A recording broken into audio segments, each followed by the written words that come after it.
Welcome to our spoiler review of The Edge of Everything by Giles. Let us tell you about this book.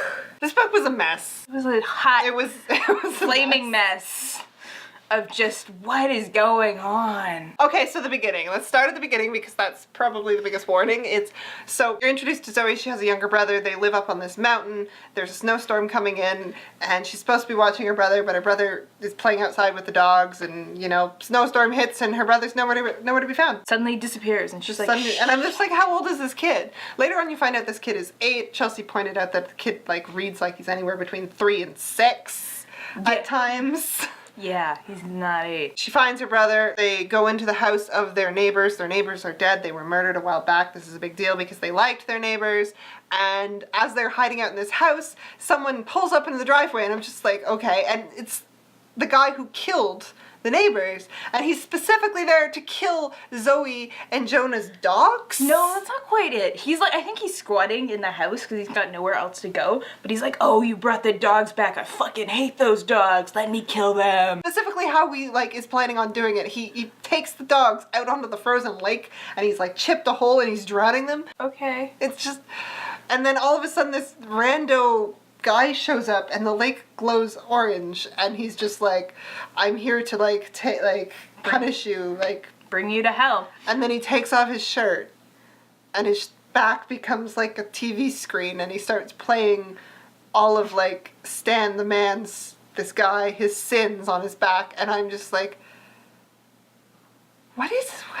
And then Stan tries to look away and it's X projects it on everything and I'm like, so why the fuck did you take off your shirt? You got a whole glass lake. Why are you playing this on your back? And so Zoe's also watching this and X sees Zoe and it's just like... We had a moment. I had a moment from across the lake. And later on, she asks him why when he arrived did the lake glow orange? And he's like, because I knew you were there. And I'm just like, but you didn't know her. You didn't what? So if you want an example of insta-love, this is it right here. Because... They talk for 2 minutes. He carries her through the forest and it's just this is it, we're in love now. This is the rest of your life. Yeah. Hey. So yeah, one look from Zoe and he decides to spare Stan the Man. He literally calls himself Stan the Man. He's like, I am Stan the Man. Have you heard of me? And you're like, no. I really would like you to go away now because you're clearly nuts, but not in the crazy cool way. That's another ginormous problem I have with this novel because you're reading it and they're like, what's up, dog? Yeah, you know? The dialogue is kind of awful. He uses all that hippy dippy blah blah blah.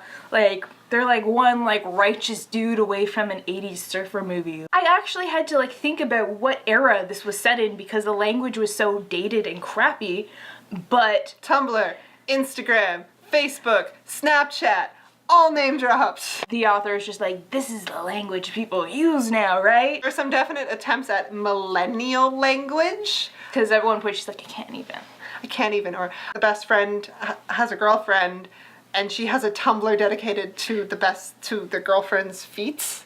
And you're like, it's just this is a little insulting. This is awkward.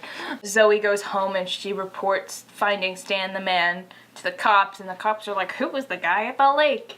And it turns out that their mother had found X and hidden him, and he's going through withdrawal because he was supposed to bring Stan the Man in, but he decided not to, so he doesn't know what he's supposed to be doing. And so the majority of the action happens in the first 70 pages, and then you have about 200 pages of X just being like, oh, I'm trapped in hell and I want to go be with Zoe, but I have to just work one last job, and Zoe being like, oh, I'm not really over my father dying and I want to be with X, and then finally the end happens. We'll give you the short version because that's the only version I can give you without dying. Basically, X is I'm not a criminal, I never committed any crimes. I don't know why I'm stuck in hell. I age, the other people don't. So, what the fuck? And they're like, oh, well, your mother was a lord because there's lords in hell and I don't know what they do. I don't know how they got there. I don't know what their job description is. They're just there and they make decisions, but they're not the boss. They don't even know who their boss is. I don't even think Giles knows who their boss is at this point. It's clearly Satan. But anyways, there's these lords and they're like, okay, fine, well, yeah, you're telling them right. I don't really, you never committed a crime, so we'll talk to the big guy upstairs, and, he says all you have to do is do this one last job and you can be free forever.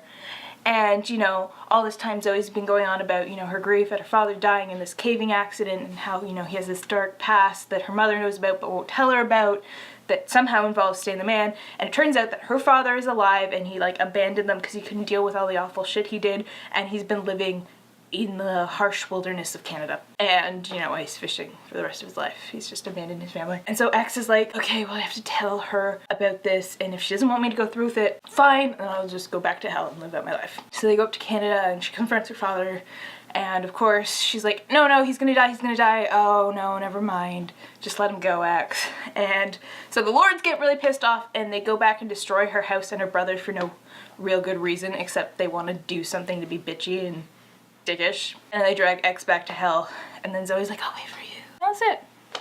And it's kind of set up for a sequel, and I didn't care. Just everything. Like, there are so many problems with this book. Like, the mom didn't have a name. And she's like a major character in the book. Like, she has like a whole bunch of conversations, does not have a name. You promised me a bounty hunter from hell and I get a whiny child. That kind of pissed me off. It's just like kind of going halfway there. Like, okay, you have a bounty hunter from hell who has killed people, but you know, he has a heart of gold. Because he himself is actually innocent. No, that's not what I want. I want some like badass crazy bounty hunter. That's what I'm here for. That's what I signed up for. Just the insta-love levels of just, oh, we're meant to be It's like, together. they hugged like once, she kissed him on his cheek, and they've decided that they're in love, and they say that they're in love after that. Like, oh, just tell him I love him. And I'm just like, ugh. I mean, there are two characters that kind of like, there's Banger and Ripper and their ex's friends in hell. Are they the most spectacular characters ever? No, but compared to the rest of the characters in the book, they're fucking excellent. They were both awful people in their lives. They were dragged down to hell, and, you know, they've been there for so long that they've actually realized how awful they were. And now they're just stuck there, and I don't think there's any way they're ever gonna get out. Well, I was like, that's kind of awful. Also, the punishments in hell were confusing because they're guarded, but the guards can't touch them. Yeah. And like eventually, like the lords were supposedly prisoners at one time. Like it's this really flawed system that doesn't really make sense. Yeah, you're assuming that the guards were probably prisoners at one point. Do they tell you that? No, they don't. And so you're like, so how do you get from being a prisoner to a lord? Where did the prison guards come from? Like, question mark. You'd think, like, X, he's a bounty hunter in hell. We might see something more than, like, a prison cell in a boardroom. But nope, you don't see any of that. It didn't do anything for me at all. Yeah. Like, I slogged through it. I didn't enjoy it. I was bored. And that's like, for me, that's the ultimate thing that I can say. If I'm bored, then I'm not invested. Yeah.